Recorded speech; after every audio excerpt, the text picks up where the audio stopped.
नमस्कार डॉक्टर विक्रांतजी, तुमचं सर्व काहीमध्ये खूप खूप स्वागत आहे. नमस्कार.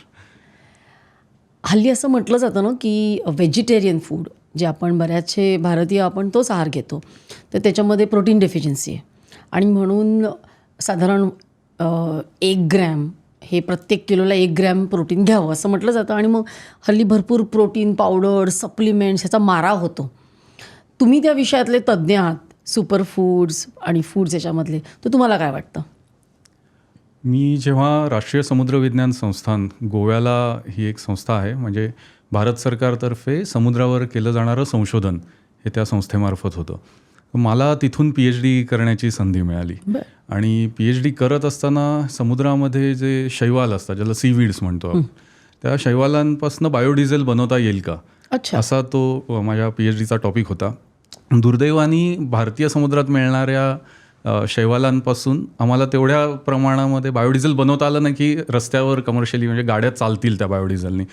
पण हा रिसर्च सुरू असताना ॲक्सिडेंटली माझी एका सीवीडशी किंवा समुद्रातल्या शेवाळ्याशी ओळख झाली, ज्याला युनायटेड नेशन्सतर्फे सुपर फूडचा दर्जा देण्यात आलेला आहे आणि त्या शेवाळ्याचं नाव आहे स्पिरुलिना.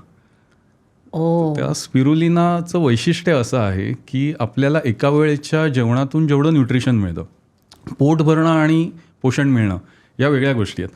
तर जेवढं vitamins, minerals, antioxidants, essential amino acids हे आपल्याला एका वेळेच्या जेवणातून मिळतात, तेवढंच न्यूट्रिशन आपल्याला फक्त 1 ग्रॅम स्पिरुलिनामधून मिळतं आणि त्याच कारणामुळे युनायटेड नेशन्सतर्फे त्याला सुपर फूडचा दर्जा देण्यात आला आहे. सध्या आपण सोशल मीडियावर बघतो की बरेचसे सुपर फूड आहेत, प्रचंड प्रमाणात सुपर फूड्स आहेत आणि ज्याला त्याला प्रत्येक गोष्टीला सुपर फूड म्हणून क्लेम केलं जातं आणि आपण न बघता ते घेतो. आणि मला असं वाटतं अमेरिकन सप्लिमेंट्स जे मार्केट आहे त्यांनी पण ते इतकं पुश केलेलं आहे.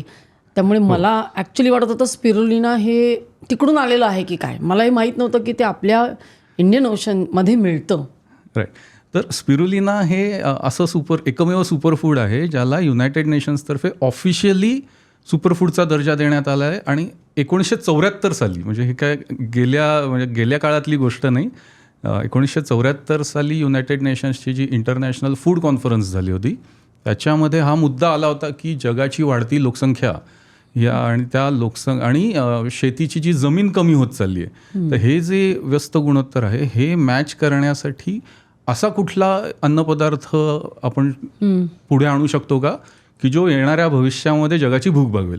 आणि बरंच डिस्कशन झाल्यानंतर सगळ्या तज्ज्ञांनी मान्य केलं की स्पिरुलिना हे असं फूड प्रोडक्ट आहे, अन्नपदार्थ आहे, जो भविष्यामध्ये जगाची भूक भागवू शकेल, म्हणून त्याला सुपरफूडचा दर्जा देण्यात आला.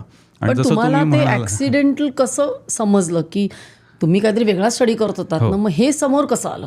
हां, तर ते ॲक्च्युली स्पिरुलिना आणि स्पिरुलिनासारख्या अजून 7-8 प्रकारच्या शेवाळ्यांच्या प्रजातींवरती ते संशोधन सुरू होतं की त्यातनं बायोडिझेल बनवता येईल का. आणि जेव्हा तो PhDसाठी आपल्याला जो टिपिकल लिटरेचर सर्वे ज्याला म्हणतो आपण, तर तो करत असताना स्पिरुलिनावर आधी जे संशोधन झालेलं आहे ते वाचण्यामध्ये आलं माझ्या आणि त्याच्यात कळलं की हे असं अत्यंत गुणकारी शेवाळं आहे की ज्याच्यातनं एवढ्या मोठ्या प्रमाणावर न्यूट्रिशन मिळतं.